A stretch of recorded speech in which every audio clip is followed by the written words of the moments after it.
నియోజకవర్గ శాసనసభ్యులుగా చూసిండ్రు. గతంలో 2009లో జైరాబాద్ పార్లమెంట్ అభ్యర్థిగా కూడా మనం చూసినాం. తెలంగాణ గురించి పార్లమెంట్ లో కొట్లాడి బిల్లు ప్రవేశపెట్టి సోనియా గాంధీ గారి ద్వారా తెలంగాణ తీసుకురావడం జరిగింది. వాళ్ళందరూ ఎంపీల బృందం అందరూ కలిసి. తర్వాత ఎన్నో అభివృద్ధి కార్యక్రమాలు చేపట్టడం జరిగింది. నేషనల్ హైవేస్ కానీ ఇతర ఎన్నో అభివృద్ధి కార్యక్రమాలు చేపట్టడం జరిగింది. అట్లాంటిది ఈరోజు గత 10 సంవత్సరాల నుంచి టిఆర్ఎస్ పాలనలో ఎలాంటి అభివృద్ధి కార్యక్రమాలు కూడా జరగలేదని చెప్పి చెప్తా ఉన్నా. ఏదో హామీలు ఇచ్చిండ్రు, ఊకదంపుడు ఉపసన్న ఎక్కడ పడితే అక్కడ ఉపన్యాసాలు ఇచ్చి అన్ని అమలుగానే హామీలు ఇచ్చి ఏ ఒక్క హామీ కూడా పూర్తిగా నెరవేర్చలేదు.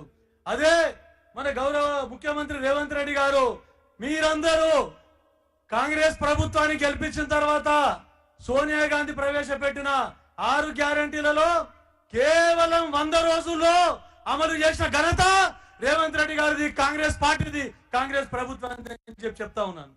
ఈ రోజు గొప్పగా మాట్లాడుతూ ఉన్నారు. రైతు రుణమాఫీ చేస్తే రాజీనామా చేస్తాడంట.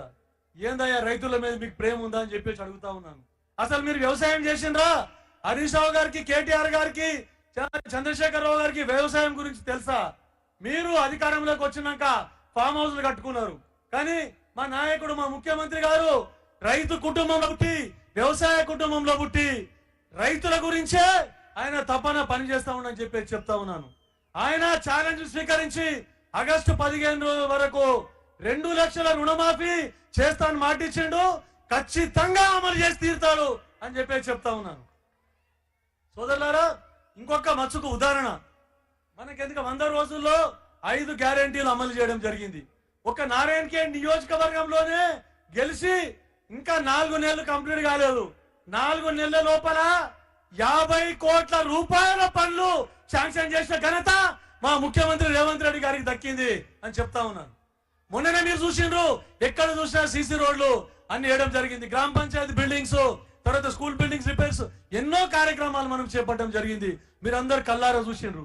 ఇప్పుడు కూడా ముఖ్యమంత్రి రేవంత్ రెడ్డి గారికి నేను, ఎందుకంటే మొట్టమొదటిసారిగా ముఖ్యమంత్రి అయిన తర్వాత నారాయణ ఖేడ్ నియోజకవర్గానికి వచ్చిండ్రు కాబట్టి సార్ ఓన్లీ 2-3 కోరికలు కొడతా సార్ తమరికి. ఎందుకంటే నారాయణ ఖేడ్ ఆ రోజు కూడా మీరు తమరు పిసిసి అధ్యక్షులుగా ముఖ్యమంత్రి కాకముందు నారాయణ ఖేడ్ లో సభ పెడితే ఆ రోజు కూడా 40,000 50,000 మంది వచ్చి హాజరు కావడం జరిగింది. ఆ రోజు తమరు చెప్పింది సార్, ఆ రోజు మీకు విన్నవించుకున్నా, నారాయణ ఖేడ్ నియోజకవర్గం వెనుకబడ్డది, ఎంతో మంది ఎస్టీ సోదరులు ఇతరత్ర వలసలు పోతా ఉంటారు, ఇక్కడ జీవనోపాధి ఉండదని చెప్పడం జరిగింది. వారి తర్వాత ఎంతో మంది అన్ఎంప్లాయ్మెంట్, చాలా మంది యువకులు చాలా చదువుకుంటా ఉన్నారు సార్, చాలా విద్యలో వెనుకబాటు ఉంటుంది నారాయణ ఖేడ్ నియోజకవర్గం. కానీ ఈ రోజు చెప్తా ఉన్నా, చాలా ప్రగతి సాధించిన విద్యలో నారాయణ ఖేడ్ నియోజకవర్గంలో ఒక ఉదాహరణ చెప్తాను సార్. మొన్ననే ఇంటర్మీడియట్ ఫస్ట్ ఇయర్ రిజల్ట్స్ వస్తే రాష్ట్రంలో మొదటి ర్యాంకు సాధించిన ఘనత మా నారాయణ ఖేడ్ జూనియర్ కాలేజ్ అని చెప్తా ఉన్నాను సార్. తర్వాత 3వ ర్యాంకు కూడా Narayana Khed junior college, government junior college. 4వ ర్యాంకు కూడా స్టేట్ 4వ ర్యాంకు కూడా నారాయణ ఖేడ్ నియోజకవర్గంలోని ఈ గవర్నమెంట్ జూనియర్ కాలేజ్ సాధించింది సార్ చెప్తా ఉన్నా. అయినా కూడా ఎంతో మంది డిగ్రీ కంప్లీట్ అయ్యి, పీజీ కంప్లీట్ అయ్యి ఉద్యోగ అవకాశాలు లేకుండా ఉద్యోగాల గురించి 10 సంవత్సరాల నుంచి తపన పడతా ఉన్నారు. ఇప్పుడు ఆసక్తి గురించింది. తమరు వచ్చిన తర్వాత 30,000 ఉద్యోగాలు 3 నెలల లోపలనే అపాయింట్మెంట్స్ ఇవ్వడం జరిగింది. చాలా ఆశతో ఎదురు చూస్తున్నారు. నరేంద్ర మోడీ 2 కోట్ల ఉద్యోగాలు ప్రతి సంవత్సరం ఇస్తున్నారు. ఆయన కూడా మాట తప్పిండ్రు, ఒక్క ఉద్యోగం కూడా ఇవ్వలేదు. కాబట్టి తమరితో విన్నవించుకున్నది, నారాయణ ఖేడ్ నియోజకవర్గంలో తగినంత ల్యాండ్ ఉన్నది, government land. Industrial cluster sanction చేసి ఇక్కడ పరిశ్రమల మీద ఒత్తిడి తీసుకొని వచ్చి ఈ రూరల్ ఏరియాల ప్రాంతీయ పారిశ్రామికీకరణ, రూరల్ ఇండస్ట్రియల్ పాలసీ తీసుకొని వచ్చి ఇండస్ట్రీస్ ఏర్పాటు చేయాలని చెప్పి తమని కోరుకుంటా ఉన్నా సార్. తర్వాత ఇరిగేషన్ లా ఎంతో వెనుకబడ్డది, ఎంతో ప్రాజెక్టులు అని చెప్పినారు.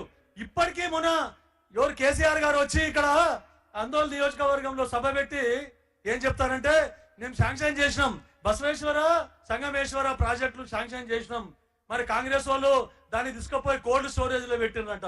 అసలు మాట్లాడడానికి ఏమన్నా అర్హత ఉన్నదా, ఇంగిత జ్ఞానం ఉన్నదా అని చెప్పేసి అడుగుతా ఉన్నా. మీరు 150,000 కోట్లు పెట్టి కాళేశ్వరం ప్రాజెక్టు నిర్మిస్తే ఈ రోజు మేడిగడ్డ పొక్కబడింది. మేడిగడ్డలా మొత్తం నీళ్ళని కారిపోతా ఉన్నాయి, నీళ్లు నిలిపలేని పరిస్థితి.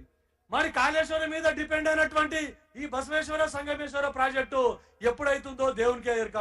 కాబట్టి సార్ మీకు రిక్వెస్ట్ చేసేది ఏంటంటే నారాయణ ఖేడ్ నియోజకవర్గానికి బసవేశ్వర ప్రాజెక్ట్ ఏదైతే అలాట్ చేసినటువంటి 8 టీఎంసీల నీళ్లు సింగూర్ ద్వారా స్పెసిఫిక్ అలొకేషన్ మాకు ఇచ్చి నారాయణ ఖేడ్ నియోజకవర్గంలో ఇరిగేషన్ ప్రాజెక్టులు లిఫ్ట్ ఇరిగేషన్లు అన్ని డెవలప్ చేసి 1,00,000 ఎకరాలకు నీరు ఇచ్చే విధంగా తమరు కృషి చేయాలని చెప్పి చెప్తా ఉన్నాను సార్. తర్వాత విద్యాపరంగా పాలిటెక్నిక్ ఉంది మా దగ్గర, ఐటీఐ గవర్నమెంట్ ఐటీఐ లేదు సార్. ముఖ్యంగా మహిళలు, చాలా మంది మహిళలు గర్ల్స్ కోరుకుంటున్నారు సార్, ఒక మహిళ ఐటీఐ ఇవ్వాలని చెప్పేసి తమరికి విన్నవించుకుంటా ఉన్నాను. తర్వాత శంకరంపేట్, ఇక్కడ శంకరంపేట మండల అందరి ప్రజల కోరిక ఏంటంటే ఇక్కడ డిగ్రీ కాలేజ్ ఇవ్వాలని చెప్పేసి చాలా మంది సోదరులు ఇక్కడ అడగడం జరిగింది. నారాయణ ఖేడ్ లో గతంలో సురేష్ షెట్కర్ గారు శాసనసభ్యులు ఉన్నప్పుడు ఎల్లారెడ్డి నియోజకవర్గంలో నారాయణ ఖేడ్ నియోజకవర్గంలో మోడల్ డిగ్రీ కాలేజ్ చేయడం జరిగింది సార్. ఇప్పుడు మాకు